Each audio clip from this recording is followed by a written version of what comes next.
An elderly white woman storms the pool, accusing a black man of trespassing. But the real shock comes when the police arrive. Who really doesn't belong here? As tempers explode and secrets are exposed, the truth will leave you speechless. Darius Thompson had lived in Crystal Ridge for nearly 3 years. A hardworking marketing consultant, he rarely got time to enjoy the amenities of his own residence. But today was different. Today, he had cleared his schedule, thrown on a pair of swim shorts, and claimed a poolside lounge chair. He wasn't bothering anyone. That was until she arrived. A shrill, disapproving voice cut through the air like nails on a chalkboard. "Excuse me, what do you think you're doing here?" Darius peeled one eye open. Standing at the gate of the pool area was an elderly white woman with short, stiffly permed gray hair. Darius sighed, taking out an earbud. "Can I help you?" "You sure can. You can tell me what you're doing here," she spat. Darius sat up slightly, confused. "I live here. I'm just enjoying the pool." Her eyes narrowed. "Oh really? I've never seen you here before." Darius chuckled dryly. "Ma'am, that's not my problem." But the woman didn't back down. "Wait a second. Tell us where you're watching from in the comments. And don't forget to subscribe for more powerful stories like this." She clutched her oversized purse like a weapon and stormed closer. "I am Nancy Whitmore, the Neighborhood Watch. And I don't recognize you. We don't have strangers lounging around in this community." Darius felt his jaw tighten. Neighborhood Watch? This wasn't some gated mansion estate. This was an apartment complex.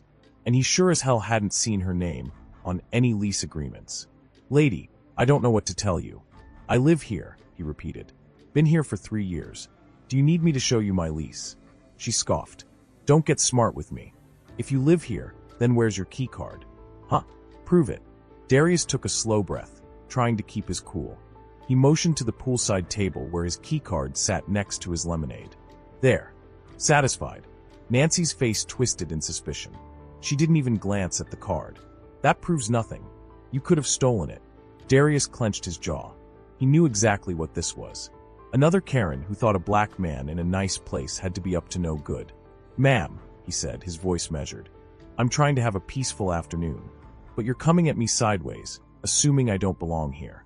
Meanwhile, I don't even know if you live here." Nancy gasped, pressing a hand to her chest like she'd been slapped. "How dare you?" Darius shook his head. "I'm serious. What's your unit number?" That made her falter. I don't owe you any answers," she stammered. "I've been a respected resident here for years. Unlike you, I actually know who belongs here and who doesn't." Darius smirked. "That's so?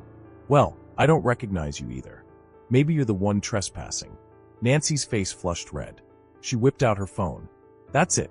I'm calling the cops. Let's see what they have to say about this." Darius chuckled and leaned back. "You do that." Nancy stepped a few feet away and dialed 911, speaking loud enough for everyone in the pool area to hear. "Yes, this is Nancy Whitmore. I'm at the Crystal Ridge Apartments, and there is a suspicious man trespassing at the pool. He's refusing to leave, and I feel very unsafe. I need officers here immediately." Darius rolled his eyes. Nancy returned with a triumphant smirk. "You're in for it now, buddy. The police don't take kindly to trespassers." Darius crossed his arms. "You really think you just did something, huh?" Nancy scoffed. "I did what's right. This community has standards. And I know your type. You people just waltz in and think you can take whatever you want." Darius exhaled sharply through his nose. "Wow. There it is." Nancy tilted her head. "Excuse me. You know exactly what I mean." Before Nancy could retort, the faint sound of sirens filled the air. 2 police cars pulled up to the front entrance of the complex, their red and blue lights flashing. Nancy turned to Darius with a smug grin. "Now we'll see who really belongs here." 2 uniformed officers, both white men, stepped out of their patrol cars. One was middle-aged, burly with a crew cut. The other was younger, leaner, with sharp eyes that scanned the scene. Darius didn't move from his seat. He had nothing to hide. Nancy, however, wasted no time. She marched toward them, finger jabbing toward Darius. "Officers, that's him. That's the man I was telling you about.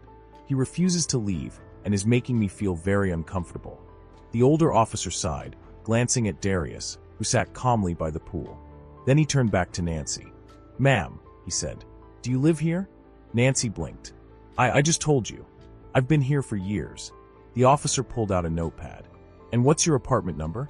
Nancy swallowed. I'm in between places right now. My lease technically expired a few months ago, but So you don't live here? The younger officer cut in.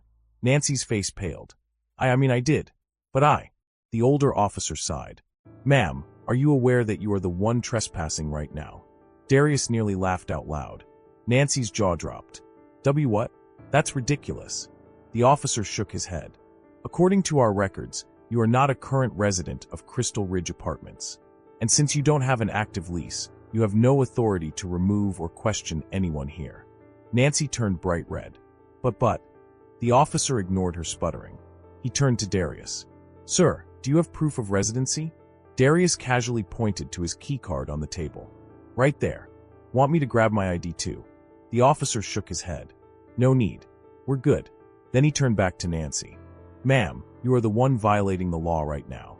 Nancy gasped like a fish out of water. This is insane. He has to be doing something wrong. The younger officer crossed his arms. Ma'am, you're loitering on private property without authorization. If you don't leave now, we'll have to escort you out. Nancy looked around, waiting for someone to save her. No one did. Darius finally spoke, his voice dripping with amusement. Guess you should have minded your business, Nancy. She shot him a hateful glare. This isn't over. Darius sipped his lemonade. Oh, I think it is. The officers gave Nancy one last warning. With no choice, she huffed, turned on her heel, and stormed out of the complex she had no right to be in. As she disappeared, Darius chuckled and stretched out on his chair. Damn, he muttered. Best pool day ever. Nancy Whitmore wasn't the type to let things go. After her humiliating encounter at the pool, she spent the rest of the evening fuming in her car, gripping the steering wheel with white-knuckled rage. She had been a resident of Crystal Ridge for over 15 years before her lease expired. And while she wasn't an official resident anymore, she still considered herself the community's watchdog. And now she had been escorted out like some criminal? All because of him. Nancy sneered at the memory of Darius Thompson, stretched out on that lounge chair, smirking at her while those clueless officers took his side. It was a disgrace, a violation of everything she believed in.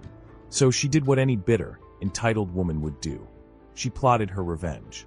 If you're enjoying this story and want to hear more, hit that subscribe button now. Don't miss out. The next morning, Nancy parked outside the complex, watching from a distance like a hawk. She knew Darius lived there, but she wasn't sure which apartment was his. So she waited. It didn't take long. Around noon, she spotted him stepping out of the main building, dressed in athletic shorts and a hoodie, likely heading for a jog. Nancy smirked. Perfect. She waited until Darius was far enough away. Then she made her move. She slipped through the main gate just as another resident was entering, avoiding the need for a keycard. Once inside, she marched straight to the leasing office. The receptionist, a young Latina woman named Sophia, greeted her with a professional smile. Good afternoon. How can I help you today? Nancy forced a warm smile. Hello, dear. I need to report a problem. Sophia's smile faded slightly. Oh, what kind of problem? Nancy sighed dramatically. Well, I hate to be the bearer of bad news, but I have serious concerns about one of your tenants. A man named Darius Thompson. Sophia frowned. What about him? Nancy leaned in, lowering her voice. I think he's running some kind of illegal operation. Sophia's expression turned skeptical. Illegal, how? Nancy exhaled, shaking her head. I've seen all kinds of people coming in and out of his apartment. Shady people. At all hours of the night. She clutched her purse dramatically. I hate to assume the worst, but I wouldn't be surprised if he was selling drugs. Sophia blinked. Drugs? Nancy nodded eagerly. Yes. I saw him exchanging little packages with people in the parking lot. And let's be honest, he doesn't really look like he belongs here, does he? Sophia's lips pressed into a thin line. Ma'am, Mr. Thompson has been a tenant here for 3 years with no complaints. Nancy scoffed. Well, of course, he's been careful. That's how they operate. Sophia gave her a long, measured look. Then, she sighed and picked up her phone. Nancy grinned. Hook, line, and sinker. Nancy was feeling triumphant. She had planted the seed of doubt. Now all she had to do was wait for management to investigate, and soon, Darius would be gone. But her victory was short-lived. Less than an hour later, as she was sitting in her car outside the complex, scrolling through her phone, a loud knock startled her. She looked up. Standing outside her car was Darius. And he was not alone. Beside him stood Sophia, arms crossed, looking furious. Nancy's heart pounded as she rolled down the window. What do you want?" she asked, feigning innocence. Darius leaned against the car. "Funny thing, Nancy. I just got a call from management saying someone reported me for suspicious activity." Nancy swallowed. "Well, if you're not doing anything wrong, then you have nothing to worry about, do you?" Darius chuckled darkly. "Oh, I'm not worried. But you should be." Nancy frowned. "Excuse me." Sophia stepped forward. "Mrs. Whitmore, I checked the security footage. Do you know what I saw?" Nancy's face paled. I don't know what you're talking about." Sophia narrowed her eyes. "I saw you sneaking into the complex without authorization." Again, Nancy's mouth went dry. Sophia continued. "And then, I saw you walking into my office and making a completely false accusation against one of our tenants." Nancy opened her mouth to protest, but Sophia wasn't finished. "We take harassment very seriously here, Mrs. Whitmore. And right now, you are the biggest threat to our residents. Not Mr. Thompson." Nancy's stomach twisted. "Now, wait a minute." "Wait for what?" Darius cut in, folding his arms. "You didn't wait when you called the cops on me. You didn't wait when you tried to get me kicked out of my own home. You just assumed because I'm black, I must be a criminal." Nancy clenched her fists. "That is not what this is about." Sophia raised an eyebrow. "Isn't it?" Nancy's lips trembled. She had been caught. Sophia shook her head. "Effective immediately, Mrs. Whitmore, you are banned from this property. If you try to come back, we will have you arrested for trespassing." Nancy's breath hitched. "You can't do that. I have history here." Sophia smiled coldly. "And now you have a record." Darius smirked. "Guess you should have minded your business, Nancy." Nancy opened her mouth, then closed it. She was done. Without another word, she started her car and sped off. Darius watched her drive away, shaking his head. Sophia sighed. "I'm so sorry you had to deal with that." Darius chuckled. "Don't be. That was the most satisfying thing I've seen all year." Sophia grinned. "Still, if she ever comes back, let me know. We're not tolerating this kind of nonsense anymore." Darius nodded. "Will do." As Sophia walked back toward the leasing office, Darius stretched his arms, feeling lighter than he had in days.